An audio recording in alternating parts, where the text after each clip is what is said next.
Hey everyone, and welcome to the Retro Channel, and today some PVM action.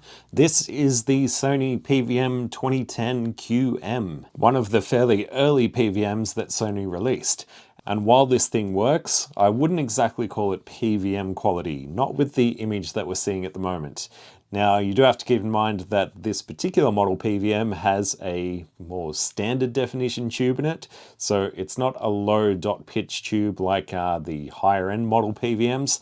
This one is very similar to the kind of tube that you'd find in a regular consumer CRT, but being a PVM, it should still offer a slightly better picture quality than a regular consumer CRT from the same era. And that's mostly down to extra controls that you have over geometry and convergence, and also better power regulation, which can help the beam stay a little bit more stable, I guess you could say, during more demanding scenes. But as this one currently stands, it doesn't look all that great. Let's have a look at a couple of test patterns. So looking at the convergence pattern from the 240p test suite, we can definitely tell that convergence is way off in these corners, and it's not exactly perfect around the center either. All these little dots should appear as pure white, but if you take a look, especially around this corner, you can actually make out the red, green, and blue dots that have separated. So convergence is pretty far off on this monitor.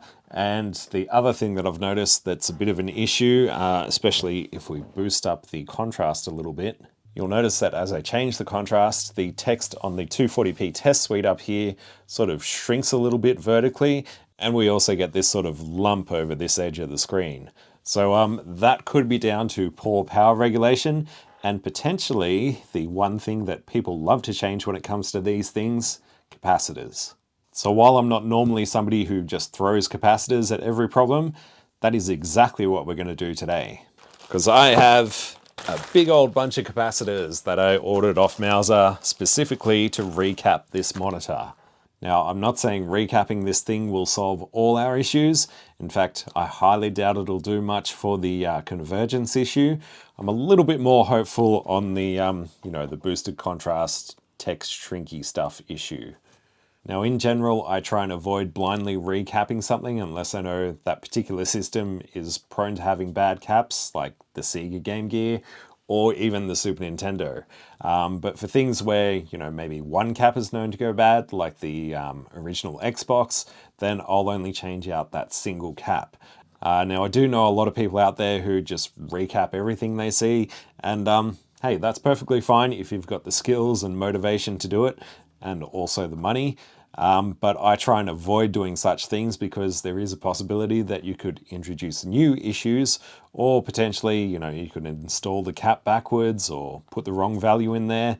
And if you just recap the whole thing in one go, it's going to be a lot of work retracing your steps to find out where you went wrong. So the main reason I'm doing this is more out of curiosity. I'll be measuring all the caps that I pull out of this thing to see if any of them have indeed gone bad. And once all these new ones are installed, will it actually make a difference? That's what I want to find out. So let's power this thing off and get it opened up. And for anyone curious, here is the back of the PVM, so not much to see here. Regular RGB inputs via B and C connectors. Optional 75 ohm termination, so you can sort of daisy chain these things together. I think 2 sets of composite video inputs. There is this D sub connector, which is like the computer input. I know it handles 15 kilohertz analog RGB. Not sure if it handles digital RGB as well. I haven't actually looked that up. And external sync input, and this funky connector which does stuff. And with the rear cover off, this is how it looks on the inside. So we've obviously got our neck board here, which is going to have a couple of caps on it.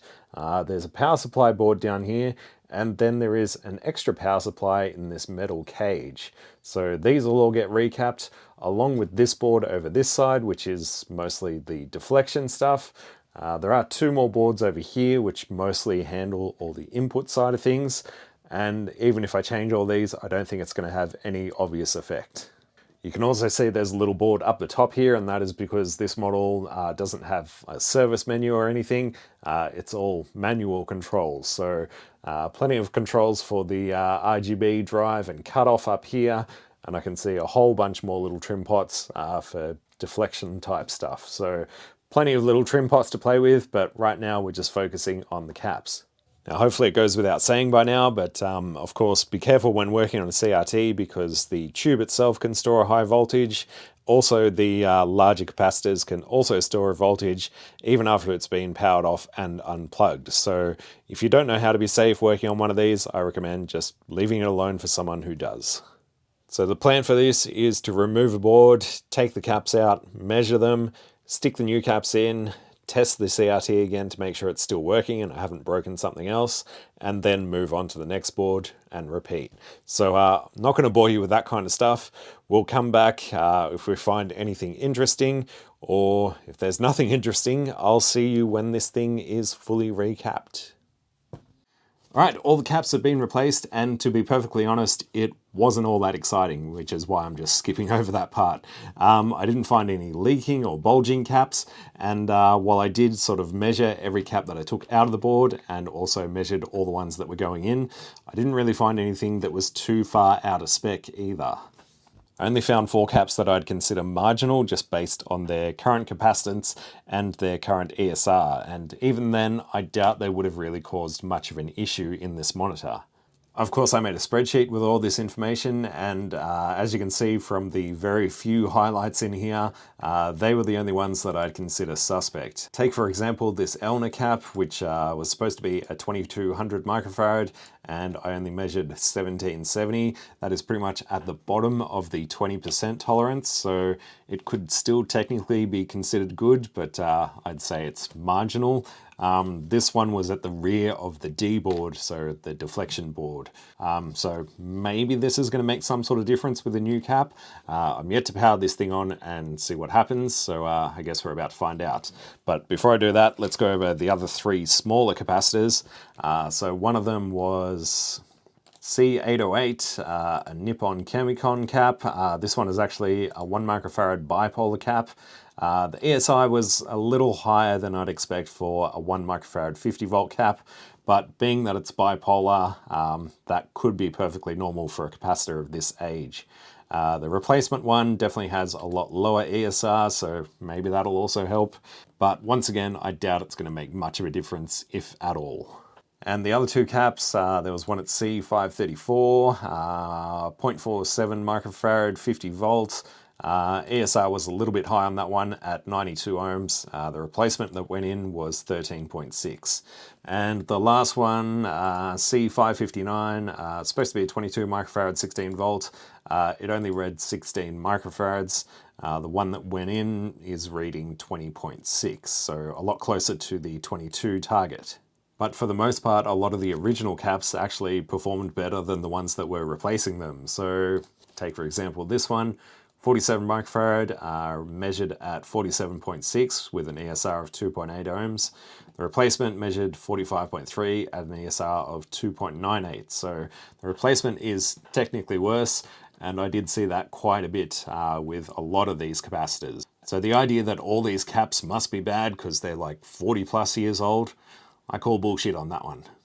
Oh, and if you're wondering what caps I used, I do have a list of them on Mouser, so I'll make this available in the video description, just in case you want to recap your 2010 QM. But yeah, as I've hopefully demonstrated, it's probably not worth it. But the list is there, and you can also see I've only used high quality caps here. I think they're all 105 degree rated, and yeah, pretty much from Nishikon, Panasonic, or Rubicon. So let's fire this thing up, see if it still works, and see if these new caps actually make any difference. All right, everything is hooked up. Let's see what happens. I'm just going to sort of keep my eye on this just to make sure I don't see any capacitors that quickly start bulging or anything. It's looking all good there.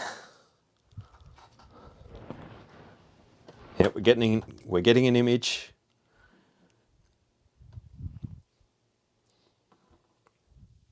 Everything seems fine, and ooh, I don't think it looks that much different.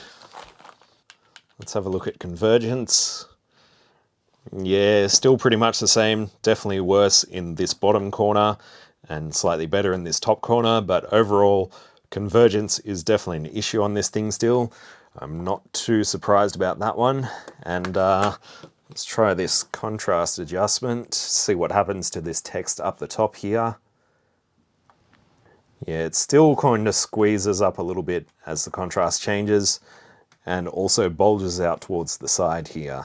Maybe it looks slightly better. I'd have to compare the footage from before to what it looks like now, so I guess you'll be able to tell the difference, and I'll also be able to see that soon enough, but at the moment I'd say there's little change.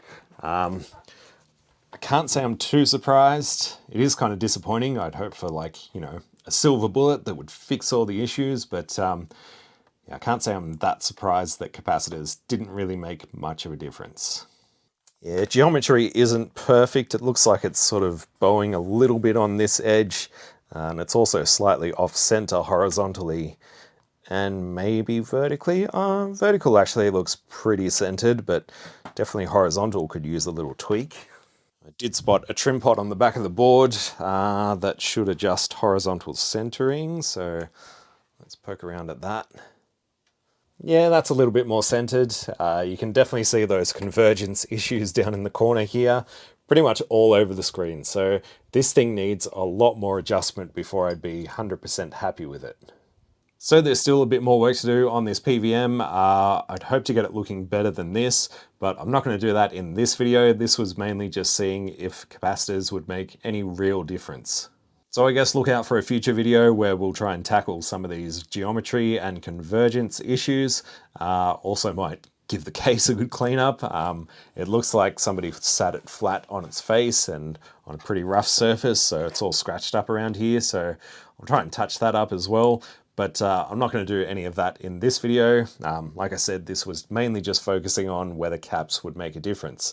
And I guess that's kind of the lesson for this video, if you want to say that. So while I'm definitely not part of the Recap Everything Brigade, I thought this would be an interesting test just to see if, you know, these old caps really have gone bad.